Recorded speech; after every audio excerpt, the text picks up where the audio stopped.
Hello hello everyone, very welcome. So guys, UGC net exam 2023 के लिए आज से यहाँ पर पेपर फर्स्ट की क्लासेस स्टार्ट हो गई हैं।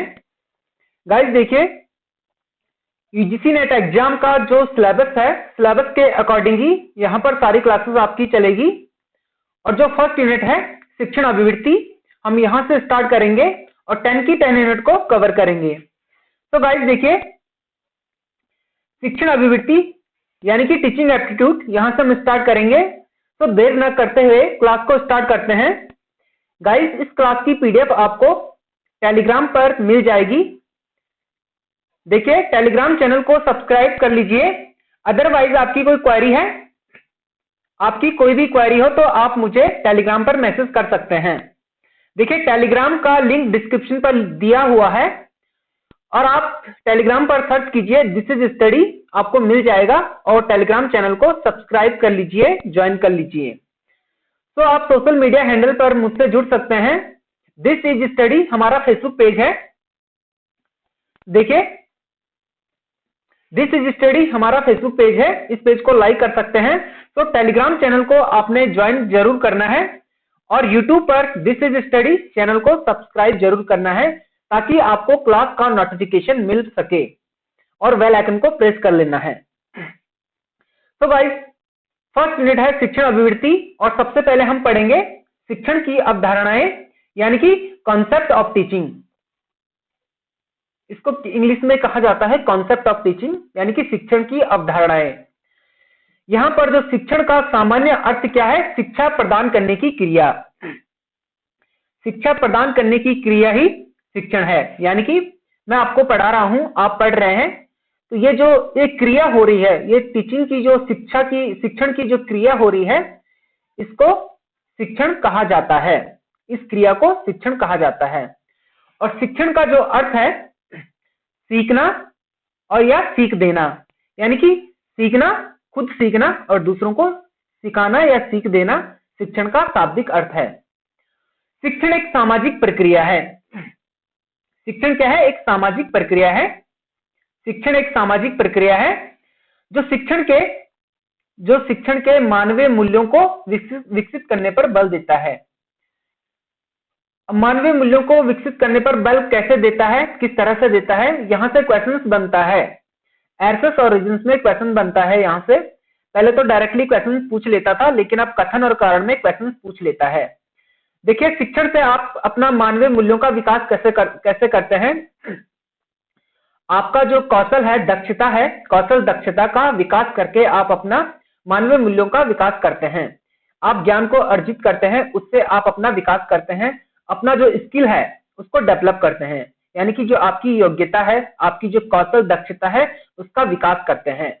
तो यहाँ से क्वेश्चन बनता है, तो इसको अच्छे से समझ लीजिए। मानवीय मूल्यों से आप क्या समझते हैं?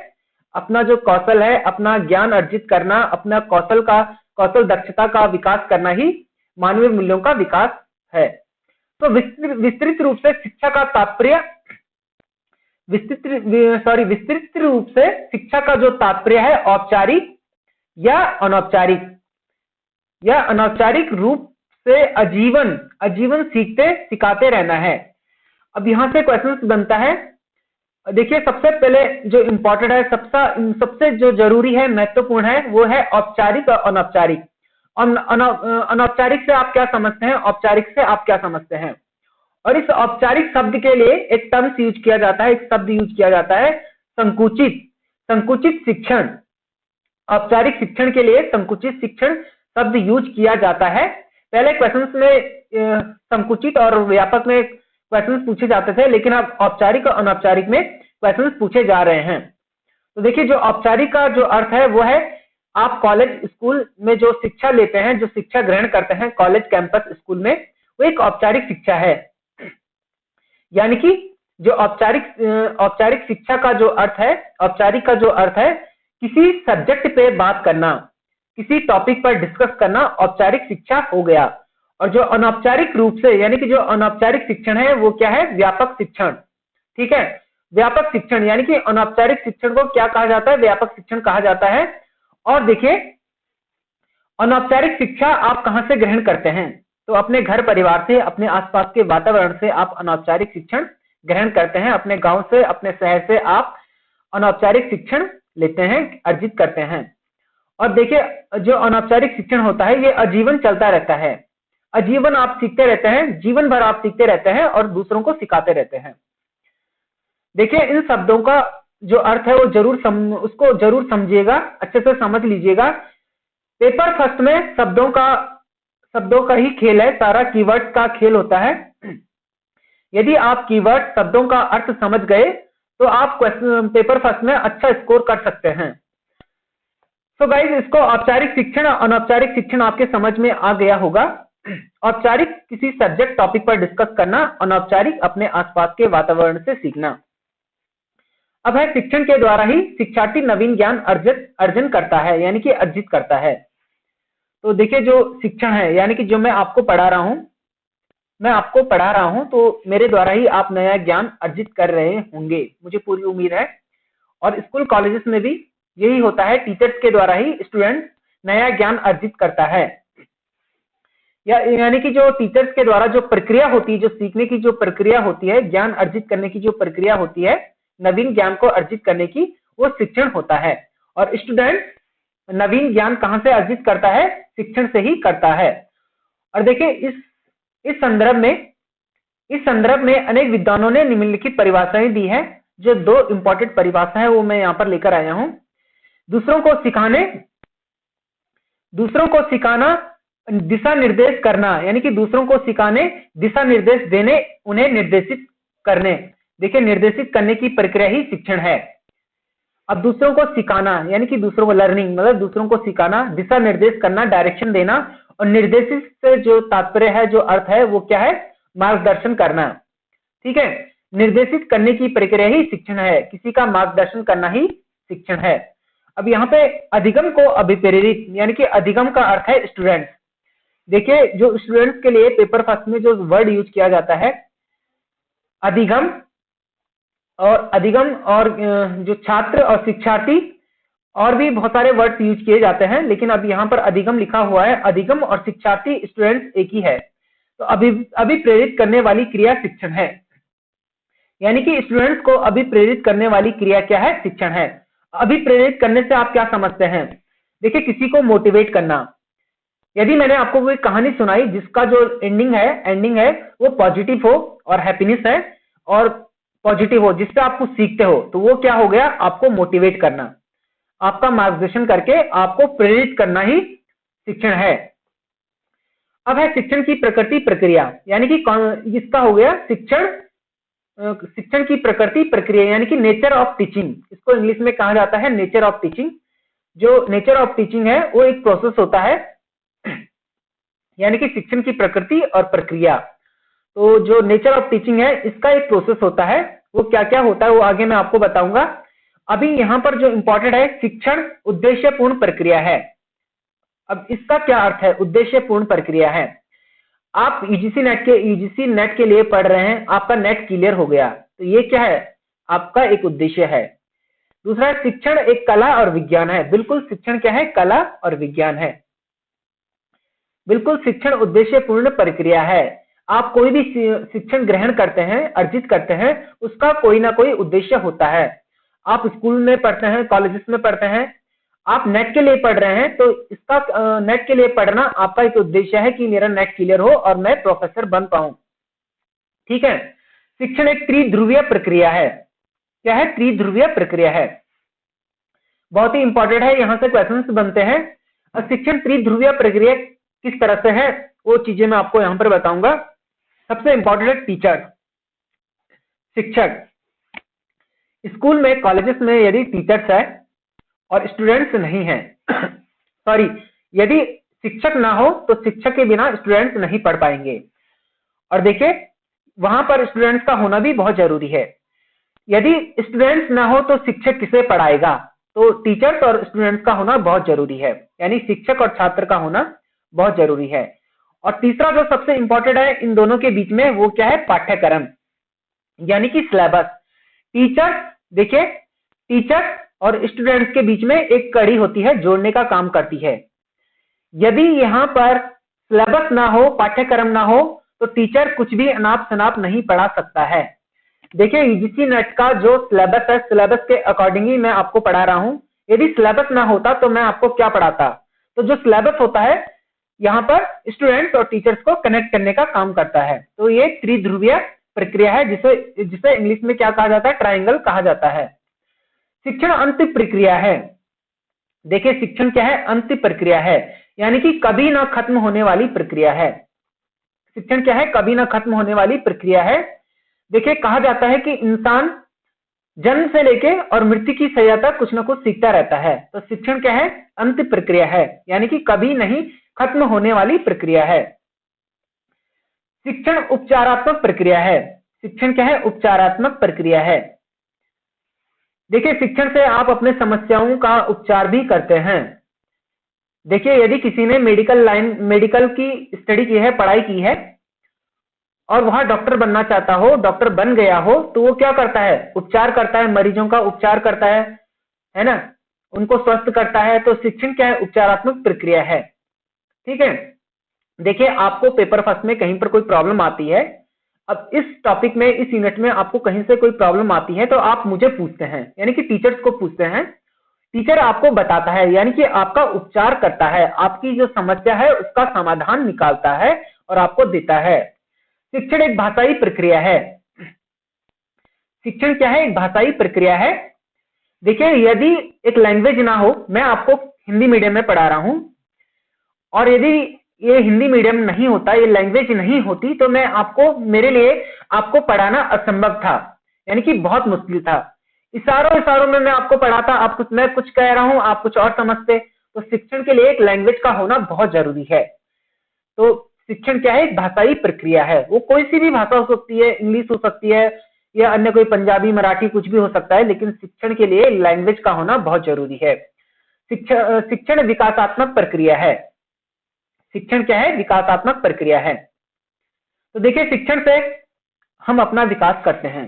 कैसे करते हैं, हम यूजीसी नेट के लिए पढ़ रहे हैं, नेट के लिए पढ़ रहे हैं और हमारा नेट क्लियर होता है, हम प्रोफेसर बनते हैं। इससे क्या हुआ, हमारा विकास हुआ, हमारा नेट क्लियर हो गया, यही सबसे बड़ी बात है। तो हमारा मतलब क्या हो गया, हम किताबों से भी बहुत कुछ सीखते हैं, शिक्षण से भी हम सीख रहे हैं। यहाँ पे टीचिंग कैसे की जाती है, क्या क्या इंपॉर्टेंट होता है टीचिंग के लिए, इस सारा कुछ इसमें होता है। तो शिक्षण से क्या होता है, हमारा विकास होता है। तो शिक्षण क्या है, विकासात्मक प्रक्रिया है। अब है शिक्षण के उद्देश्य। देखिए शिक्षण के उद्देश्य यानी कि ऑब्जेक्टिव, टीचिंग के ऑब्जेक्टिव। शिक्षण के उद्देश्य से ही शिक्षण के उद्देश्यों का निर्माण होता है। बिल्कुल सही, शिक्षण के उद्देश्य से ही शिक्षण के उद्देश्यों का निर्माण होता है। यदि किसी शिक्षण का उद्देश्य नहीं है, जैसा कि आपका कोई उद्देश्य नहीं है कि मैं नेट एग्जाम क्लियर करूंगा, नहीं है आपका कोई उद्देश्य और आप तब भी पढ़ रहे हैं और न जाने आप कौन सा सिलेबस पढ़ रहे हैं, कौन सा बुक पढ़ रहे हैं, यानी कि मतलब आपका सब्जेक्ट कुछ और है, आप कुछ और पढ़ रहे हैं, क्या पता जो आप कंटेंट पढ़ रहे हैं वो सही कंटेंट ना हो, अच्छा कंटेंट ना हो। तो देखिए तो उसका कोई उद्देश्य नहीं होता है, उसे पढ़कर आपका उद्देश्यों का निर्माण नहीं होगा, उसे पढ़कर आपका नेट क्लियर नहीं होगा। इसके लिए आपके लिए नेट क्लियर करने के लिए आपको बेस्ट बुक पढ़नी पड़ेगी, बेस्ट कंटेंट से आपको पढ़ना पड़ेगा। तो शिक्षा के उद्देश्य से ही शिक्षण का निर्माण होता है। जिस प्रकार शिक्षा के उद्देश्य परिवर्तनशील है, वैसे ही शिक्षण के भी उद्देश्य परिवर्तनशील होते हैं। ठीक है, जिस प्रकार शिक्षा के उद्देश्य परिवर्तनशील है, वैसे ही शिक्षण के भी उद्देश्य परिवर्तनशील है। अब यहाँ पर शिक्षा का उद्देश्य परिवर्तनशील है, इससे आप क्या समझते हैं। आप यूजीसी नेट की तैयारी कर रहे हैं, आपका नेट क्लियर हो गया, इस बात को अच्छे से समझ लीजिएगा। आपका नेट क्लियर हो गया, फिर आपके लिए क्या बचा, आपने कहीं पीएचडी में एनरोल होना है, पीएचडी में एडमिशन लेना है और पीएचडी कंप्लीट कर लिया आपने। पीएचडी कंप्लीट करने के बाद आप प्रोफेसर के लिए अप्लाई करेंगे, कहीं प्रोफेसर बन गए आप, उसके बाद आप क्या सोचेंगे, आप सोचेंगे मैं डीन बनूंगा, वीसी बनूंगा कहीं पर। ये क्या है, ये हमारा परिवर्तनशील है, हमारे उद्देश्य परिवर्तनशील है। ठीक है, हमारे उद्देश्य आगे बढ़ते रहते हैं, यानी बढ़ना भी चाहिए। तो शिक्षा के उद्देश्य परिवर्तनशील है, वैसे ही शिक्षण के भी उद्देश्य परिवर्तनशील होते हैं और हैं। ठीक है, मुख्य उद्देश्य क्या है शिक्षण का, सीखना और दूसरों को सिखाना ही मुख्य उद्देश्य है। व्यवहार में परिवर्तन लाना, सर्वांगीण विकास। व्यवहार में परिवर्तन लाना और सर्वांगीण यानी कि इंसान का, यानी कि जो आप पढ़ रहे हैं, जो पढ़ा हुआ है आपने, जो पढ़ रहे हैं, उससे आपका अच्छे से विकास हो पाए, आप अपने उद्देश्यों को प्राप्त कर सके। तो ये क्या है, शिक्षण का मुख्य उद्देश्य है। यहाँ पे लिखा हुआ स्वयं, देखिए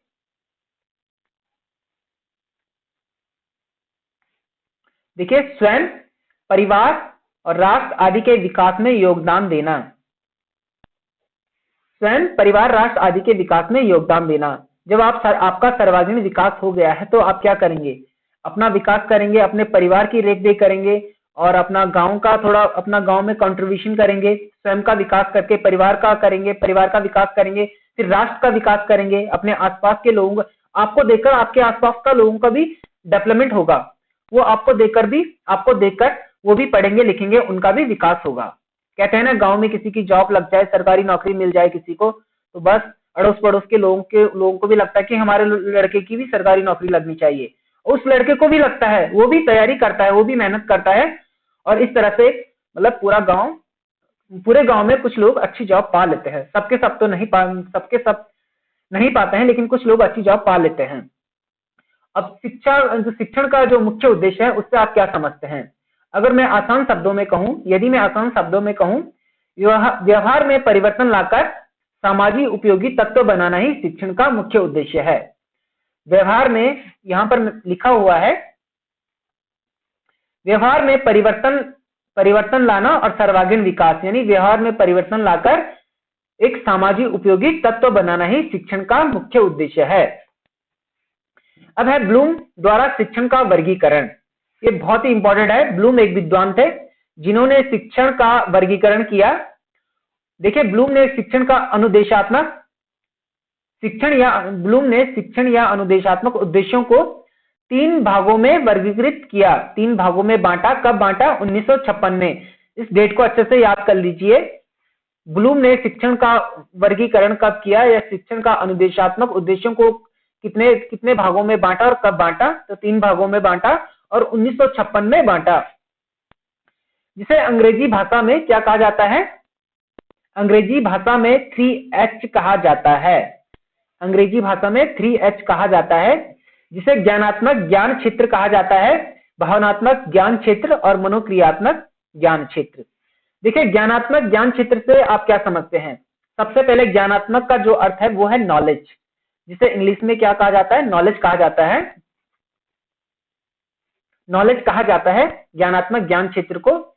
देखिए, हम ज्ञान को अर्जित करते हैं, उससे हम ज्ञान को अर्जित करके हम क्या करते हैं? समझते हैं, अपना बौद्धिक स्तर का विकास करते हैं। ठीक है, इस बात को अच्छे से समझ लीजिएगा जो मैं कह रहा हूं। यहां से क्वेश्चंस बनते हैं, एसएस रीजन यानी कि कथन और कारण जो मिलाने वाले क्वेश्चंस आते हैं। हो सकता है डायरेक्ट क्वेश्चन भी पूछ सकता है, लेकिन अब डायरेक्ट क्वेश्चंस बहुत कम पूछता है। गाइस, मैं एक बात यहाँ पर ऐड करना चाहता हूँ। ये नोट्स, जितने भी नोट्स यहाँ पर आपको मिलेंगे, जिस नोट्स से आपको क्लासेस पढ़ाई जा रही है, 5 साल के प्रीवियस क्वेश्चन पेपर को एनालाइज करके ही यह नोट्स बनाए गए हैं। तो देखिए, इन क्लासेस को अच्छे से पढ़ लीजिएगा, यहीं से क्वेश्चंस बनते हैं। किस लाइन से कहां से क्वेश्चंस बनते हैं उसको अच्छे से पढ़ लीजिएगा। ये आपको कोई नहीं बताएगा क्लास में कि यहाँ से क्वेश्चंस बनता है, तो इसको अच्छे से आप समझ लीजिएगा। देखिए, ज्ञानात्मक ज्ञान क्षेत्र, तो हम ज्ञान को अर्जित करते हैं, उसके बाद क्या करते हैं? हम अपना बौद्धिक स्तर का विकास करते हैं, यानी कि अंडरस्टैंड करते हैं, समझते हैं। और जब हम ज्ञान को लेते हैं, ज्ञान हमने ले लिया, यानी कि हमने पढ़ लिया, कुछ हमने नॉलेज ले लिया, डिप्लोमा कर लिया कोई सा भी, उसके बाद हमारा क्या होता है? बौद्धिक स्तर बढ़ता है, यानी कि हम समझ जाते हैं चीजों को। अब हमें क्या करना है? उसके बाद हम क्या करते हैं? जब हम समझ जाते हैं चीजों को कि अब हमने डिप्लोमा कर लिया है, हम सीख गए हैं, समझ गए हैं, उसके बाद हमें क्या करना है? तो हम अपने जीवन में उपयोग करते हैं। जो ज्ञान हमने लिया है, जिस ज्ञान से हमारा बौद्धिक स्तर का विकास हुआ है, उस ज्ञान को अपने जीवन में उपयोग करते हैं। ठीक है, उपयोग करते हैं। उपयोग करने के बाद हम क्या करेंगे? विश्लेषण करेंगे, यानी कि एनालिसिस करेंगे। मेरी बात को अच्छे से समझ लीजिएगा, यहां से क्वेश्चंस बनते हैं जो मैं कह रहा हूं। ठीक है, विश्लेषण करेंगे। विश्लेषण करने के बाद यानी कि एनालिसिस करेंगे, और विश्लेषण करने के बाद हम क्या करेंगे? संश्लेषण करेंगे। देखिए, संश्लेषण विश्लेषण का उल्टा होता है। संश्लेषण विश्लेषण का उल्टा होता है। और देखिए विश्लेषण में हम एनालिसिस करते हैं, संश्लेषण में हम क्या करते हैं, उल्टा करते हैं। जो विश्लेषण में हम करते हैं, यानी कि विश्लेषण किया हमने ऊपर से नीचे आना हमने एक विश्लेषण किया। और संश्लेषण में क्या होता है, जिसे इंग्लिश में सिंथेसिस कहा जाता है। संश्लेषण को इंग्लिश में हम इसका उल्टा करेंगे, किसका, विश्लेषण का, एनालिसिस का उल्टा करेंगे, नीचे से हम ऊपर जाएंगे, ठीक है। और लास्ट में हम क्या करेंगे, मूल्यांकन करेंगे, एवल्यूएशन करेंगे। तो ज्ञान क्षेत्र आपका कंप्लीट हो गया। अब है भावात्मक ज्ञान क्षेत्र। देखिए भावात्मक, इसको कहा जाता है अफेक्टनेस। ज्ञानात्मक को नॉलेज कहा जाता है, भावनात्मक या भावात्मक ज्ञान क्षेत्र को क्या कहा जाता है, अफेक्टनेस कहा जाता है। इसमें हम क्या करते हैं, आकलन करते हैं, किसी भी चीज का आकलन करते हैं, जो हमने ज्ञान लिया है उसका आकलन करते हैं और फीडबैक देते हैं, यानी कि रिस्पॉन्स देते हैं, फीडबैक देते हैं, प्रतिक्रिया देते हैं। अब है मनोक्रियात्मक। भावनात्मक आपका कंप्लीट हो गया। अब है मनोक्रियात्मक। देखिए मनोक्रियात्मक में क्या होता है, मनोक्रियात्मक ज्ञान क्षेत्र। मनोक्रियात्मक को कहा जाता है फिजिकल। क्या कहा जाता है, फिजिकल। इसमें क्या होता है, स्टूडेंट क्या करता है, देखिए शिक्षण के लिए, एक किसी भी कार्य के लिए क्या करता है, टेक्नोलॉजी का उपयोग करता है, यानी कि टेक्नोलॉजी का उपयोग करता है, मशीनरी का उपयोग करता है, यंत्रों का उपयोग करता है, जिससे क्या होता है, उसका आत्मविश्वास बढ़ता है। मैं आपको पढ़ा रहा हूं, मैं आपको पढ़ाने के लिए यहाँ पे टेक्नोलॉजी का उपयोग कर रहा हूँ, लैपटॉप का उपयोग कर रहा हूँ, डिजिटल पेन का उपयोग कर रहा हूँ, आप भी अपना मोबाइल फोन या लैपटॉप का यूज कर रहे हैं। तो देखिए उपकरणों का यूज कर रहे हैं आप भी, तो इससे क्या होगा, आपका आत्मविश्वास बढ़ेगा। तो ये तीनों बहुत इंपॉर्टेंट है, इसको अच्छे से समझ लीजिएगा। गाइस मैंने पहले भी कहा है, शब्दों का अर्थ समझना बहुत जरूरी है। पेपर फर्स्ट में शब्दों का अर्थ समझना बहुत जरूरी है। यदि आपने कीवर्ड को कैच कर लिया तो आप पेपर फर्स्ट में बहुत बहुत अच्छा स्कोर कर सकेंगे। तो अब है शिक्षण के स्तर। इसे कहा जाता है इंग्लिश में टीचिंग ऑफ लेवल, यानी कि शिक्षण का स्तर। तो देखिए शिक्षण के स्तर, तो जो फर्स्ट यहाँ पे जो शिक्षण का स्तर होता है, 3 स्तर होते हैं, सबसे इंपॉर्टेंट है 3 स्तर, यानी कि स्मृति स्तर। देख लीजिए, स्मृति स्तर, दूसरा है चिंतनशील स्तर, तीसरा है बोध स्तर। गाइस देखिए, फर्स्ट होता है स्मृति स्तर, सेकंड होता है बौद्ध स्तर, और जो थर्ड होता है चिंतनशील स्तर, यानी कि तीसरे नंबर पे चिंतनशील स्तर होता है। अब देखिए स्मृति स्तर में क्या क्या होता है, वो सारी चीजें मैं आपको बताऊंगा, इसको अच्छे से याद कर लीजिए, यहां से क्वेश्चंस बनते हैं। स्मृति स्तर में क्या क्या होता है, किसी भी चीज को हम याद करते हैं, इतना आप समझ रहे हैं। स्मृति यानी कि मेमोरी से संबंधित है। तो शिक्षण स्मृति क्या होता है, शिक्षण की प्रारंभिक अवस्था मानी जाती है। क्या मानी जाती है, देखिए स्मृति स्तर शिक्षण की प्रारंभिक अवस्था मानी जाती है। प्रारंभिक अवस्था मानी जाती है, यानी कि जो फर्स्ट स्टेज होता है, जो मेमोरी लेवल होता है, इसको इंग्लिश में स्मृति स्तर को मेमोरी लेवल कहा जाता है। और स्मृति स्तर में शिक्षण की जो प्रारंभिक अवस्था मानी जाती है, यानी स्मृति स्तर शिक्षण की प्रारंभिक अवस्था मानी जाती है। स्मृति स्तर के शिक्षण का एक निश्चित क्रम होता है, यानी कि मेमोरी लेवल का शिक्षण में एक निश्चित क्रम होता है, यानी कि एक क्या होता है, क्रम होता है। स्मृति स्तर के शिक्षण का एक निश्चित क्रम होता है। क्रम का मतलब होता है सीक्वेंस। क्या होता है, सीक्वेंस, यानी कि एक के बाद 2, 2 के बाद 3, 3 के बाद 4, क्या है, एक क्रम है, ठीक है। तो स्मृति स्तर के शिक्षण का एक निश्चित क्रम होता है, एक लेवल होता है, स्टेप टू स्टेप। क्या कहा जा सकता है इसे, step to step, first step, second step, third step, fourth step. तो ये क्या है, एक क्रम है, एक सीक्वेंस है, ठीक है। स्मृति स्तर ज्ञान प्राप्ति में उद्देश्य पूर्वक का कार्य करता है, यानी कि स्मृति स्तर होता है, जो स्मृति स्तर होता है, वो ज्ञान प्राप्ति करने में, यानी कि ज्ञान को प्राप्त करने में और उद्देश्य पूर्ण करने में, उद्देश्य पूर्वक का जो अर्थ है, उद्देश्यों को पूर्ण करना, ठीक है। ज्ञान प्राप्ति में, यानी कि ज्ञान को प्राप्त करने में और उद्देश्यों को पूर्ण करने में कार्य करता है। उद्देश्य पूर्वक का कार्य करता है, उद्देश्यों को पूर्ण करने में कार्य करता है। तो अब है बोध स्तर। यहाँ पे हमने स्मृति स्तर कंप्लीट कर लिया है, स्मृति स्तर। अब है बोध स्तर, सेकंड है हमारा बोध स्तर। ठीक है, अब देखिए बोध स्तर। बोध स्तर में क्या होता है, विचारों का बोध होना, यानी कि विचारों को समझना, विचारों को समझना, अंडरस्टैंड करना। मैं आपको पढ़ा रहा हूं, आप पढ़ रहे हैं, तो कहीं ना कहीं पढ़ाते पढ़ाते आपको जो मेरी थिंकिंग है, मेरे विचार है, मेरी सोच है, वो भी आपको मालूम होगी। जब आप रेगुलर कंटिन्यू पढ़ेंगे तो आप समझेंगे कि सर क्या पढ़ा रहे हैं, सर किस तरह से पढ़ा रहे हैं, वो आप अच्छे से समझेंगे। तो इसे क्या बोलेंगे, विचारों का बोध होना। देखिए मेरे वर्ड्स भी हम्बल हो रहे हैं क्योंकि यहाँ पे ठंड बहुत ज्यादा है और मेरे वर्ड्स इधर उधर हो रहे हैं, तो आप इस बात को माइंड मत कीजिए। विचारों का बोध होना, ठीक है, यानी कि समझना, विचारों को समझना। दूसरा है प्रकृति एवं स्वभाव को समझना, स्वभाव को समझना। देखिए स्वभाव से अर्थ है नेचर को समझना, आपका जो नेचर है, आपका बिहेवियर कैसा है, आपका नेचर कैसा है, उसको समझना।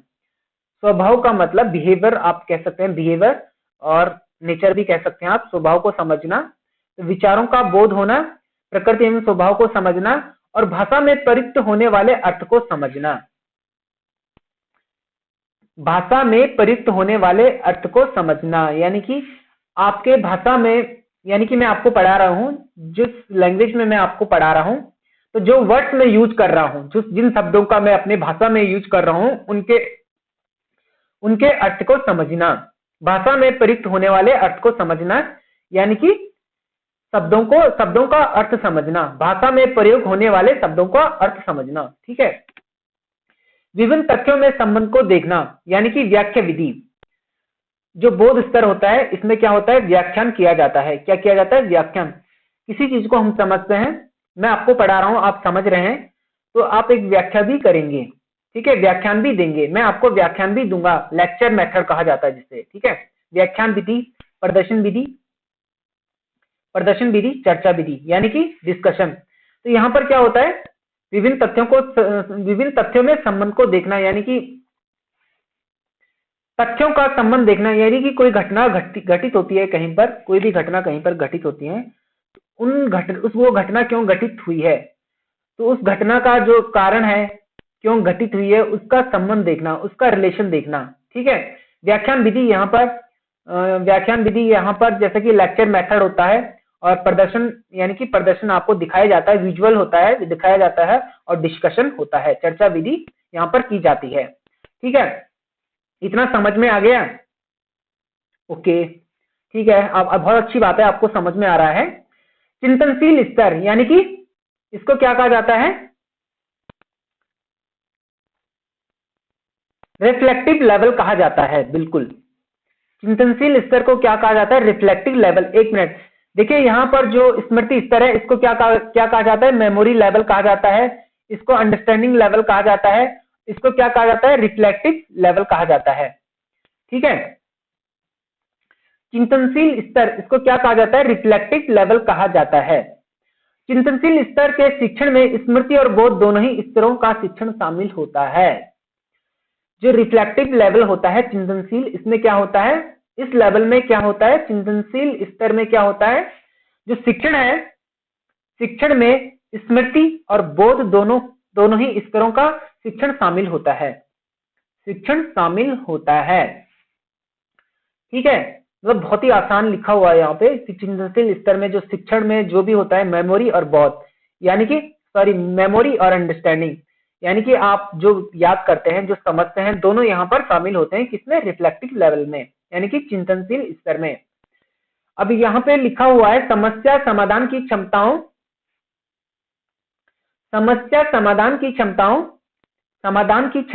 का छात्रों में विकास करना।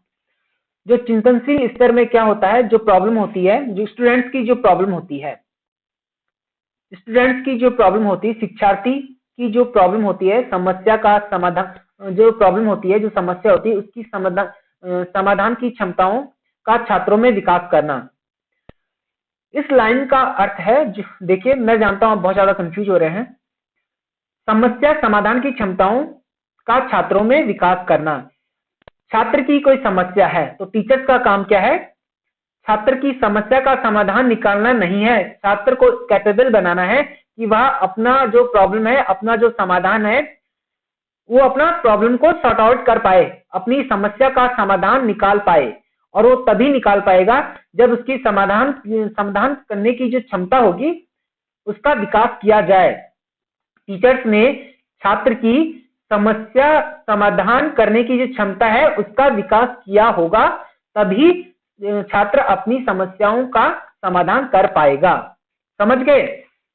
ओके। चिंतन स्तर के शिक्षण द्वारा शिक्षार्थी विद्यार्थी के चिंतन शक्ति का विकास किया जाता है। अब देखिए रिफ्लेक्टिव लेवल में क्या होता है, जो चिंतन स्तर में क्या होता है, शिक्षण द्वारा, यानी कि मैं आपको पढ़ा रहा हूं टीचिंग के द्वारा, यानी कि शिक्षण के द्वारा टीचर क्या करता है, विद्यार्थी के चिंतन शक्ति यानी कि जो रिफ्लेक्टिव लेवल है, यानी कि जो उसकी जो क्षमता है, सोच विचार करने की जो क्षमता है, उसका विकास करना एक टीचर्स का काम है। और टीचर शिक्षण के द्वारा ही विद्यार्थी के चिंतन शक्ति का विकास करता है। ठीक है। अब है विश्लेषण, संश्लेषण, मूल्यांकन करना इत्यादि शामिल है इसमें। रिफ्लेक्टिव लेवल में क्या है, विश्लेषण करना यानी कि एनालिसिस करना, और संश्लेषण का मतलब होता है विश्लेषण का उल्टा संश्लेषण होता है, और लास्ट में क्या है, मूल्यांकन करना आदि इसमें इत्यादि इसमें शामिल है। किसमें? रिफ्लेक्टिव लेवल यानी कि चिंतनशील स्तर में। अब देखिए विश्लेषण और संश्लेषण, बहुत सारे बच्चे कंफ्यूज हो रहे हैं संश्लेषण का अर्थ क्या होता है। मैंने आपको पहले भी बताया था कि विश्लेषण का उल्टा संश्लेषण होता है। संश्लेषण को इंग्लिश में कहा जाता है सिंथेसिस। क्या कहा जाता है? सिंथेसिस। और विश्लेषण को एनालिसिस कहा जाता है। अब देखिए यहाँ पर ऊपर से नीचे आना, और हम एनालिसिस करेंगे कि ऊपर से नीचे कैसे आया। अब हम संश्लेषण करेंगे तो हम क्या करेंगे, नीचे से ऊपर कैसे गया, हम ये क्या हो गया, नीचे से ऊपर, ये क्या हो गया, संश्लेषण हो गया, जिसे इंग्लिश में क्या कहा जाता है, सिंथेसिस कहा जाता है। ठीक है। तो विश्लेषण और संश्लेषण आपको समझ में आ गया, और लास्ट में क्या होता है, मूल्यांकन करना इसमें शामिल होता है। तो गाइस आज की क्लास यहीं तक होगी, आज की क्लास हमारी यहीं तक होगी गाइस। मैं इसी फ्लो में पढ़ाता हूं, और नेक्स्ट क्लास आपकी अब कल नहीं परसों होगी। और अभी तक गाइस आपको सारे रिकॉर्डेड सेशन मिलेंगे पेपर फर्स्ट के। लाइव क्लास स्टार्ट नहीं कर पा रहे हैं, टेक्निकल प्रॉब्लम की वजह से नहीं हो पा रही है, लेकिन जैसे ही ये प्रॉब्लम सॉर्ट आउट हो जाएगी आपको लाइव क्लास यहाँ पर मिलेगी। और देखिए हम प्रीवियस क्वेश्चन पेपर सॉल्व करेंगे, और देखिए यूजीसी नेट का जो पेपर फर्स्ट है 10 की 10 यूनिट को कवर करेंगे। तो गाइस चैनल को सब्सक्राइब कर लीजिए, बेल आइकन को प्रेस कर लीजिए। और देखिए एक बात मैं यहाँ पर कहना चाहता हूँ, टेलीग्राम चैनल को जरूर सब्सक्राइब कीजिए, क्लास का पीडीएफ, अदरवाइज आपकी कोई भी क्वेरी हो तो आप टेलीग्राम पर मुझे मैसेज कर सकते हैं, डिस्क्रिप्शन पर लिंक दिया हुआ है।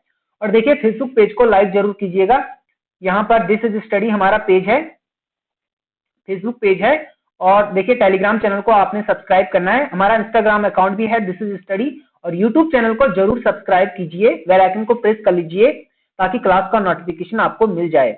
तो गाइस आज की क्लास यहीं तक।